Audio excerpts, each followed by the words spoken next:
Sa gitna ng mga aktibidad ni Pangulong Bongbong Marcos para sa ASEAN Summit, ay pinulong niya rin ang ilang opisyal para sa mandatory evacuation ng mga Pinoy sa Lebanon. Yan ay sakaling lumala ang gulo roon. Mula sa Lao People's Democratic Republic, nakatutok live si Ivan Mayrina. Ivan?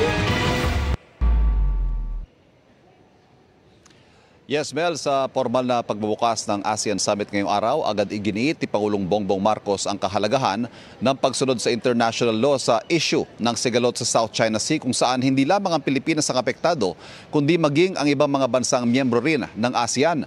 Samantala, habang naririto nga siya, ay pinulong niya ang mga ahensya ng pamahalaan para ipag-utos ang paglilikas sa mga Pilipinong naiipit sa kaguluhan sa Lebanon.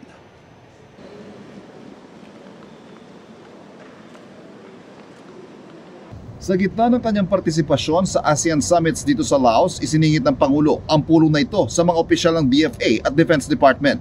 Ito para pag-usapan ang paghahanda sakaling kailanganin ng sapilitang paglilikas o mandatory evacuation ng mga Pinoy na naiipit sa lumalalang gulo sa Lebanon sa gitna ng mga missile attack ng Israel.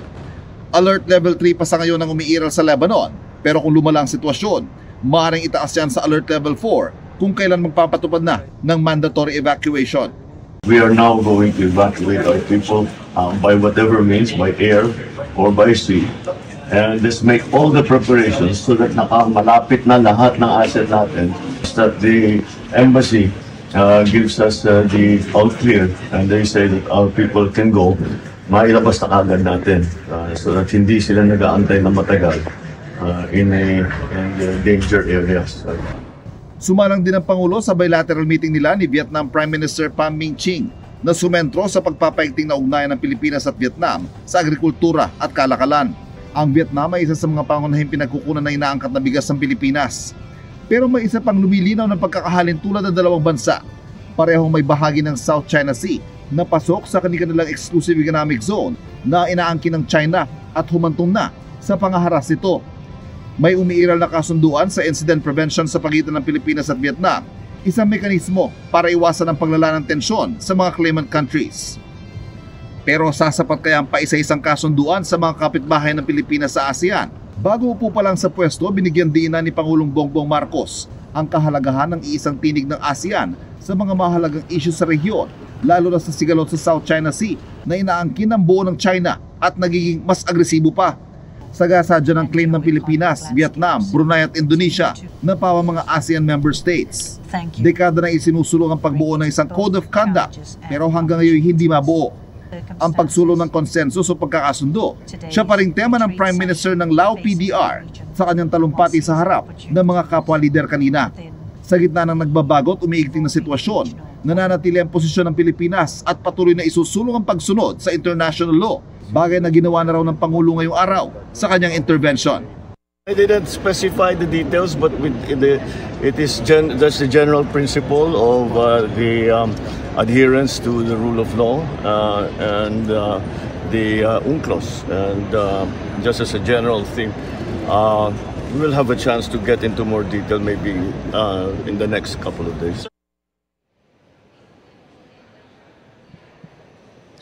Mel, yung tinutukoy ng Pangulo na next couple of days ay ang mga magaganap na pulong sa susunod na 2 araw sa pagitan ng ASEAN at ang mga tinatawag na dialogue partners. Kabilang dyan ang mismong China, ang Amerika, ang India at ang New Zealand.